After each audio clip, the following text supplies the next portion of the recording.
My mental health journey actually began at the age of 4. At least that's as early as I can remember that things were just different about me. For one thing, I have autism.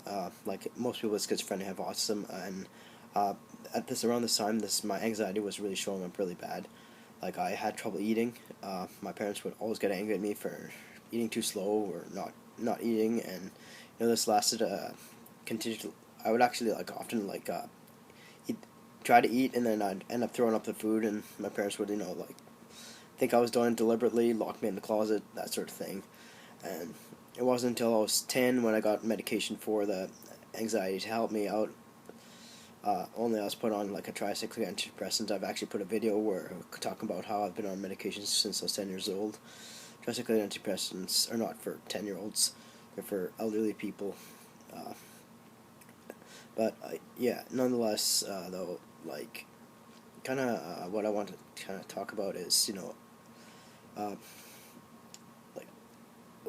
like I know one thing that I struggle to talk about on YouTube is I was always blamed for being sick, and you should never have to apologize for being sick. Like my parents always blamed me for being sick. I actually lived with my parents till I was 35, and then I kind of ran away from home because I realized I just couldn't handle it at all. Like I had started talking to people about some of the stuff that was happening, and they're like, "This is not normal, Sid. You got to get out of there." Like people are actually like saying, "Maybe we can make some room in our house for you to stay. We can do something like that. You need to get out of there." And I currently live in a group home, which is obviously better. I mean, like while I dislike one of my roommates, it's fine. But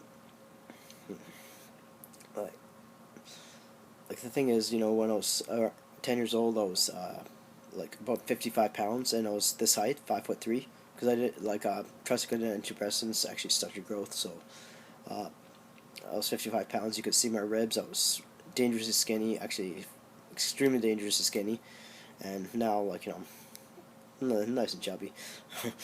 Put on a lot of COVID weight, but yeah.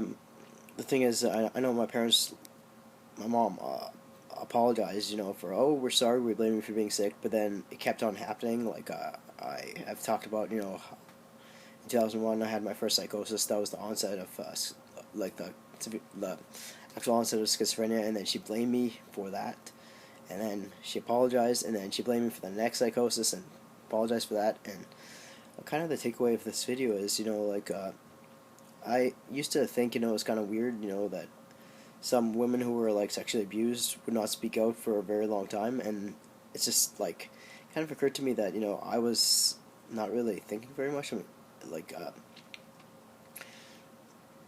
it's very difficult for people to speak out because of just the kind of backlash you can get. Like people might think, "Oh, you're ungrateful." I mean, they're your parent. Like in my case, people will say, "Oh, they're your parents." Like you're just ungrateful. I mean, it's very difficult to speak out about these things, and just remember, there are a lot of toxic YouTubers out there, and they're both extremes. Like I mean, I'll admit my favorite YouTuber is Ben Shapiro. I just love people with intelligence, and uh, but I disagree with him on some things, and that's just it takes a big man to agree to disagree with things. Uh, but yeah, just remember, you can always reach out to some people. Like sometimes it's just the case that it can be a friend, it can be a coworker, it can be just like a neighbor. Like you need to reach out to some people, because sometimes it gets to be too much. Nobody should have to face this world alone. Nobody should have to apologize for being sick. Nobody should have to sort of hold in all this trauma in them, so that when they're finally in a safe space, they're having to process this trauma 24/7 at the cost of their sleep, at the cost of everything. Nobody should have to face this. Anyway, as always, thanks for watching.